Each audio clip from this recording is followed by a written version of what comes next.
So hello guys, welcome. This video is about passage planning, and in this video we'll see what all preparation is done by second mate prior commencement of the voyage.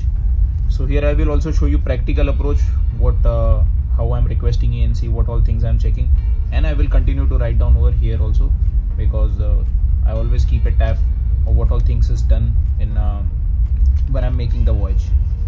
So here first thing is, whenever the voyage is confirmed, I'll write down the name number, voyage number 127D. I'm writing D means discharging, and then I'm going from a port of Kuala Tanjung to Vigo via Suez. So basically from Indonesia to Spain. Now here one more thing, that I've got two voyages confirmed from Spain also, from Vigo also I got a voyage confirmed to Rotterdam. So my next voyage is same, voyage number 127D, discharging, because we'll be discharging second parcel from Vigo to Rotterdam. So my route will be something like this. So these are my two voyages which are already confirmed. So first thing, whenever you get the voyage, the first thing the captain would ask you is the distance. He would ask you to tell him the distance. So to give a rough distance, you can always use this software, port to port. Here you can write down the name of your port. So this is the distance. Next you can check Vigo to Rotterdam, this distance also. So both the distance I got from this at the beginning stage. For example, now the distance is 7225 nautical miles. Because a captain always needs a rough distance, this does not need to be any accurate distance. Now this distance is very simple. Kuala Tanjung to Vigo, you have given the distance of 7225 nautical miles. Roughly 30-40 nautical miles up and down, it does not matter, plus or minus, it does not matter, because once you get the charts, once you actually make a passage plan, and before commencement, if it is plus or minus 30 nautical miles, it does not matter, because that time you will be giving the exact distance at commencement of CPassage USP.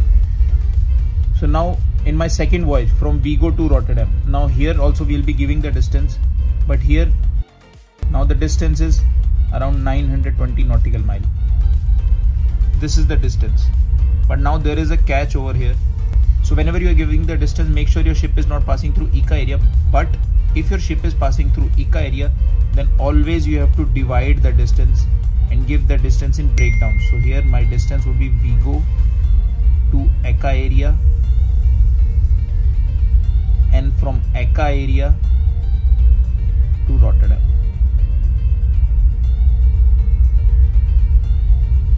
So this is very important that you give the distance in such a breakdown. So let me show you by example. What do I mean over here? This is my port Vigo in Spain. I'll be going from Vigo to Rotterdam. This is Netherlands. So here is my port Rotterdam. So this is my voyage.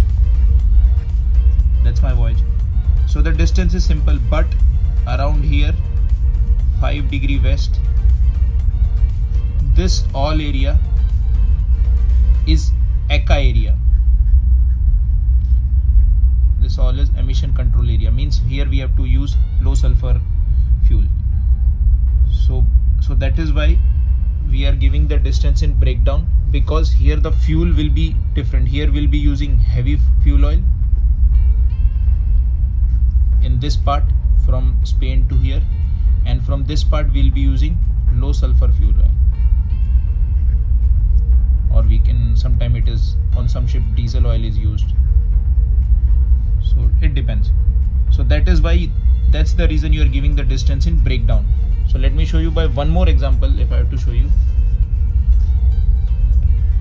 again, this is from the port of Cuba. If you are making a distance, this is my passage plan. If you are making a route, then this is US area.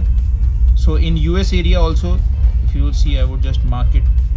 This is ECA line, means once you reach over here, your vessel must be at low sulfur fuel oil, LSFO. So here you can use heavy fuel oil, and here you can use low sulfur fuel oil. So that is why here also, in this case also, if you are going from one port to any port in US, you will also give the distance in breakdown. This will be your total distance, but you will give the distance from Cuba to ECA area is this much distance, and from ECA area to Houston or wherever US port you are going, you will give the breakdown distance. Now if you are going from US to US any ports, Galveston or Lake Charles or somewhere New Orleans, so for example if you are going from here to here, then it's okay, then it is understood that you are only navigating within the ECA area, so all fuel which you will be using will be LSFO because this is ECA area. So whenever you are either coming into an ECA area or whether you are going out from an ECA area, if your two ports are in such a different place, then you must always give that distance in breakdown. Okay, so always check for that whether you are navigating within the ECA area or not. So I hope you have understood this, both the example. So in US also we are doing such thing, and while coming to Europe also, all this area is special area for emission control. So this here will use diesel. So here my total distance was although 920, but here my Vigo to ECA area distance is 500 nautical mile. Here we'll be using heavy fuel oil, and then from here ECA to Rotterdam is 420 nautical mile. This is required by GPN. So this was about the distance. So once the distance is given, so what I'll do is I'll check the GMT timings. So as I've checked GMT +7, this is my present. Vigo is GMT +1. Doing that, and same from here Spain to Rotterdam also GMT is +1, GMT +1.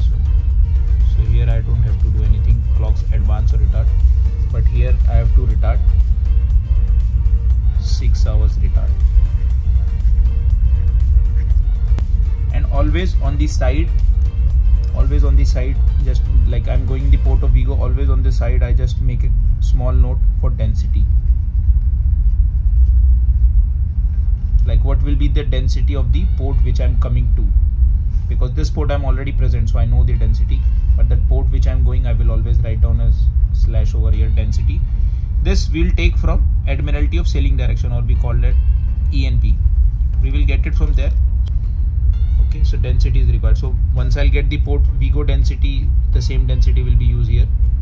So for Rotterdam I'll be requiring the density always for the next port, because that present port you are already there, so you know the density. Now I've already checked it, I've already been there, so as I know here in Rotterdam that is brackish water. So normally you can calculate oil density at density of 1, and Vigo I've checked. Vigo I got the density of 1.025. This is sea water and this is brackish water. So whenever you do your Scott calculation or draft or shallow water contour settings, you will be taking into consideration of density of 1, and you will be requesting chief officer for drafts with respect to fresh water. So once you have made all this, I'll make a route before getting the ENCs. Sometimes some people make routes in their ECDIS, sometimes they make route in their chart handling software. Depends on what procedure or what do you prefer. So once you make the route, I would name the route. My naming of route is very simple. I make the name of the route depending on the voyage number 127D. Then after this route you will use user map. On some ECDIS it is called user map, some it is called user chart. So I keep a tab over here. Obviously all my user map or user charts will not be ready at the beginning of my voyage. I will keep on adding them or keep on making them. So for example, here my user map of Kuala Tanjung departure. So this is ready, my second Indonesia to Suez.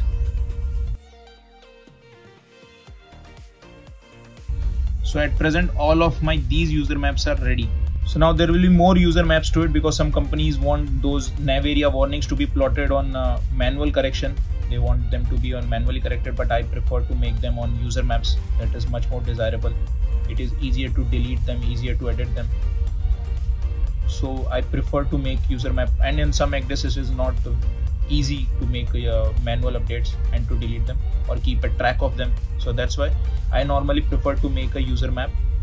For all my nav warnings, I'll prefer to make more user maps. So as my vessel will be passing through nav areas, I'll continue to add more user maps over here. So you can see over here, these are my list of user maps which are ready as of now before departure, and once after departure I'll continue to add AIO layers, navtext warnings, nav area warnings. So what is now after this, the main thing, the most important thing is ENC. You will request for ENC before departure, and you will make sure that your all ENC, voyage ENC is present before you depart from the port till the next port. All your ENCs must be present, installed, updated. Everything must be done. So I will request for ENC charts. Now once you have 2 voyages confirmed, if you want, you can request for both the ports ENCs together. If it is a short voyage, if it is a 5, 10, 15 days voyage, you can request for both the ENCs together. I would, as my personal suggestion, I would request for both the ENCs together, because if there is any errors or problem occurring, you can resolve them during your voyage.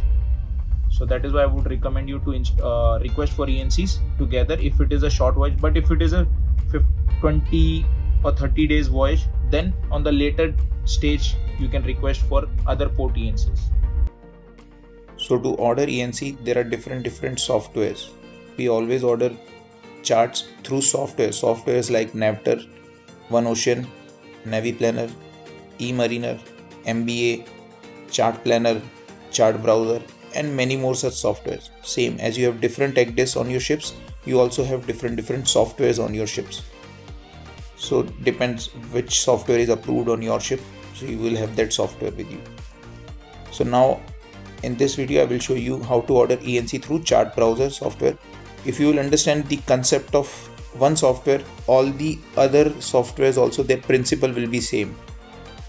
So this is my software Chart Browser. Here I will create my route. So my first port will be Vigo and my second port is Rotterdam. So again from Vigo to Rotterdam also I'll make the route at the same time.